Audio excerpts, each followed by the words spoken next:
It's official. Australia's largest cotton property, Cubbie Station, has been sold to a Chinese-led consortium. Cubbie Station in the state southwest has been on the market since falling into the hands of administrators 3 years ago, with debts of hundreds of millions of dollars. The sale has reignited the debate about foreign ownership, and as Kieran McKechnie reports from Dirranbandi, locals are also split by what this will mean.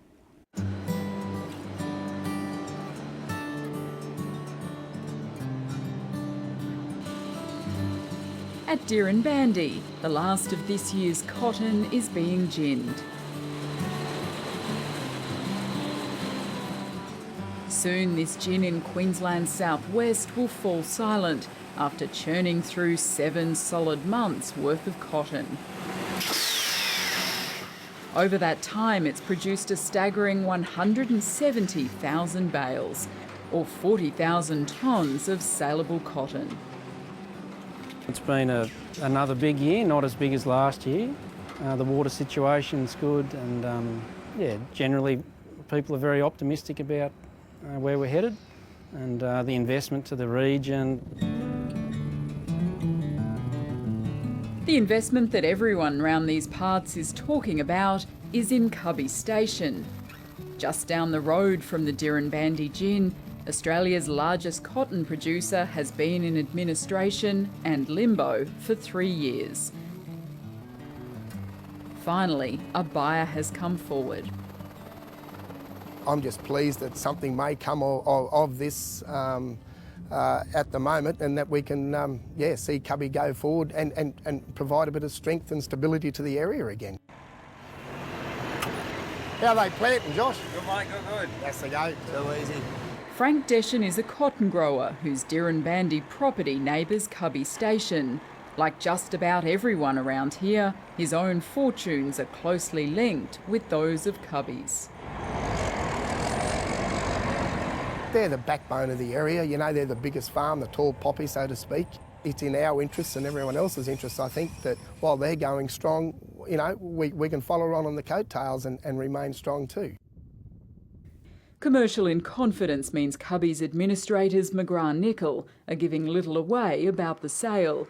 But this afternoon they confirmed they'd closed a deal with a consortium, including Chinese textile manufacturer Shandong Rui and the world's largest wool merchants Lempriere.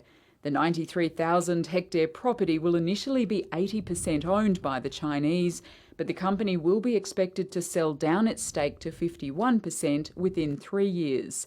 Foreign investment is a touchy subject for rural Australia, but not for Frank Deschen. No, not at all. Look, they can't shift the ground, they can't shake the water with them or anything like that. The federal government has put processes in place where it has protected the rights of the locals and local businesses to some extent. So, look, I'm very comfortable with that scenario.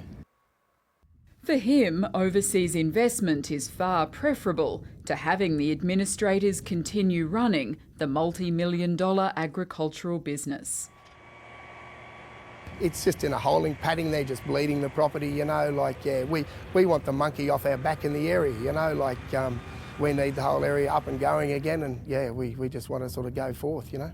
Everyone understands that there's got to be a sale. We've got to get Cubbie back and operating as a normal business again, get the administrators out of the argument and start to put some money back into the district.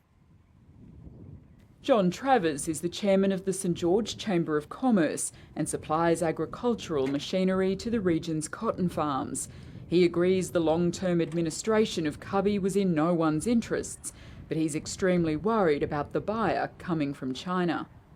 They're not just buying a block of land, they're buying a huge parcel of water, and there's a lot of people downstream from them, so the concerns are that it's going to be used wisely and I mean, what happens if in the end we do have a few dry years? What is going to be the maintenance of that land over those years? Is there going to be kept up to standards, or are they just going to effectively lock it up and walk away from it?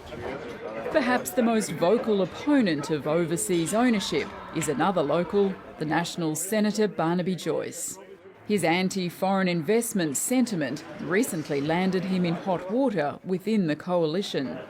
You got into a bit of trouble expressing your views on? Fair bit of trouble. Do you... I don't know what a lot of trouble looks like. When they're going to sack you. Do you regret saying what you said? No. Say it again. Well, what's the point? I lost. Go get Mr. Swan to explain himself, right? I lost the fight.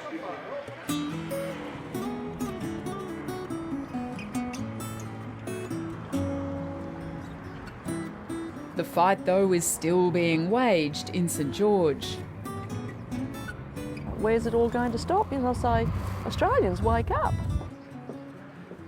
Donna Stewart is the mayor of the Balonne Shire, which takes in the cotton communities of Dirranbandi and St George. She is aghast at the sale to the Chinese. They are being very visionary.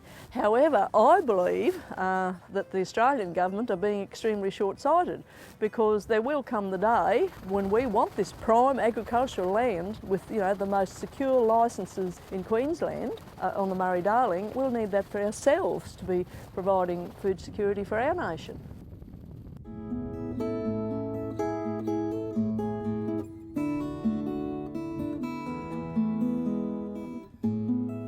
Planting of next year's cotton crop is now underway at Cubbie and the surrounding district. A wet start to the year has assured water supplies for another year or two at least, and although international prices for cotton are depressed, growers are banking on another decent crop. Yet despite the certainty of another good season, anxiety prevails as these cotton communities wait to see how their landscape changes under the new regime. Let's just get the receivers out of town for a start and let them prove and have some track record and see what sort of job they do. It's still going to be managed by the same people and it's still going to be run the same way. So who owns it, it matters not. Maybe in a few years' time we'll move on and we'll wonder what all the fuss was about. But I think there's got to be the fuss.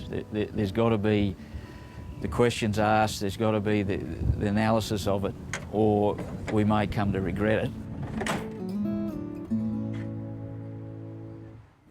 And you can see more on that story from Dirranbandi on Landline on ABC One this Sunday.